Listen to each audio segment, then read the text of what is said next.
चीन के तानाशाही, धोखेबाजी और विस्तारवाद नीतियों के खिलाफ जो चिंगारी उठी थी, अब वह धीरे धीरे ज्वाला बनती जा रही है और इस ज्वाला में चीन का जलना तय मान लिया जाए तो कोई आश्चर्य की बात नहीं होगी, क्योंकि अब चीन के विरोध में एक या दो देशों का नहीं बल्कि पूरे 27 देशों का गुस्सा एक साथ फूट पड़ा है। जैसा कि अफ्रीका, लैटिन अमेरिका, यूरोपीय यूनियन और पूरे एशिया को चीन के व्यापार का मुख्य स्तंभ माना जाता है, लेकिन अब एक एक करके चीन के यह सारे स्तंभ चीन को छोड़ने लगे हैं और अब ऐसा लगता है कि जर्मनी में सत्ता परिवर्तन होने के बाद अब यूरोपीय यूनियन में चीन को बचाने वाला कोई भी नहीं बचा। और जैसा कि अमेरिका के साथ व्यापार युद्ध में उलझे चीन के लिए यूरोपीय यूनियन एक बड़ा सहारा बना था, लेकिन अब चीन के उसी सहारे ने चीन को बड़ा धक्का दिया है, क्योंकि पहली बार यूरोपीय यूनियन के 27 देशों ने एक साथ मिलकर चीन के खिलाफ विश्व व्यापार संगठन में चीनी टेलीकॉम कंपनियों के पेटेंट के खिलाफ चुनौती दायर की है।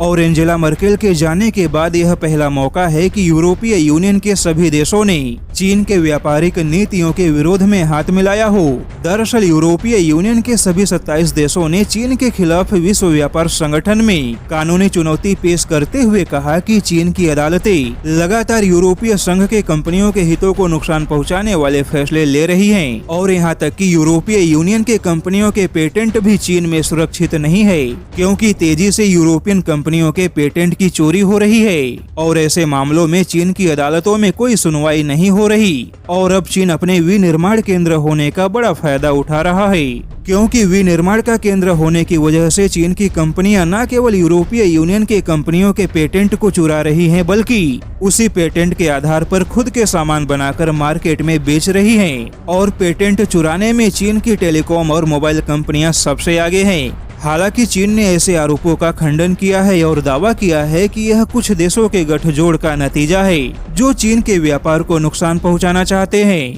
हालांकि अब ऐसे में चीन चाहे जो भी सफाई दे, लेकिन अब यह माना जा रहा है कि पहली बार यूरोपीय यूनियन के 27 देशों ने चीन के खिलाफ जो एक्शन लिया है उसके दूरगामी नतीजे चीन को भुगतने ही पड़ेंगे।